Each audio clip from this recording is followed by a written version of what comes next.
তিতা কলার গুড়ি ভাই, বুঝছেন গ্রামাঞ্চলের মানুষ তো হালকা পাতলা কৃষি কাজ করি আর কি। বেশি তিতা কলার গুড়ি, আলহামদুলিল্লাহ খুব ভালো তিতা কলা হয়েছে, ফলন খুবই ভালো হয়েছে। তো আসেন দেখাই, মানে আমার কৃষিকাজের একটু দাব দেখাইতেছি। আসেন ভাই, এটা হচ্ছে ভাই তিতা কলার গুড়ি, ঠিক আছে। তো আলহামদুলিল্লাহ খুব ভালো ফলন আছে, দেখেন আলহামদুলিল্লাহ খুব ভালো ফলন আসছে ভাই। তিতা কলা এটার জাত হয়েছে যায় সুপার হাইব্রিড লালতির কোম্পানির বীজ, ঠিক আছে। আর যেই পদ্ধতিতে কৃষিকাজটা করছি, পদ্ধতির নাম হয়েছে যায় মালচিং পদ্ধতি। এই পদ্ধতিতে খুবই লাভজনক, খুবই সুবিধাজনক। মানে যে জায়গাতে 10 জন 5 জন লোক লাগে কাজ করা নিয়ে লেগা, এটাতে এত লোক লাগে না। জাস্ট একবার সিস্টেম করে করতে পারলে কোনো লোকের প্রয়োজন হয় না, আলাদা কোনো খরচ বেশি হয় না। আইন ভাই ভিতর থেকে এদিকে দেখেন আলহামদুলিল্লাহ খুব ভালো ফলন আসছে তিতা কলা। আসেন ভাই, দেখেন উপর সাইডটা দেখেন, একটু উপর সাইডে দেখেন, আর এই সাইড দিয়ে আসেন ভাই।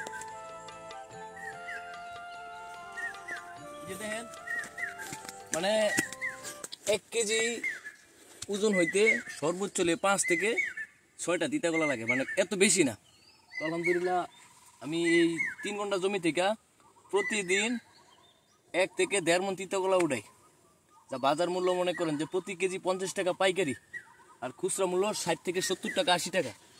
তো আলহামদুলিল্লাহ এই অল্প জমি থেকে আমি ভালো পয়সা মানে উপার্জন করতে পারি আর কি, বুঝছেন।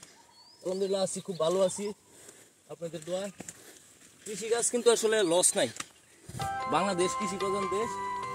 আর মোটামুটি মানে একটু শিক্ষা দিক জানা থাকলে, ভালো ওষুধ টষুধ ব্যবহার করতে পারলে খুবই ভালো ফসল পাওয়া যাবে, খুবই ভালো ফলন হয়।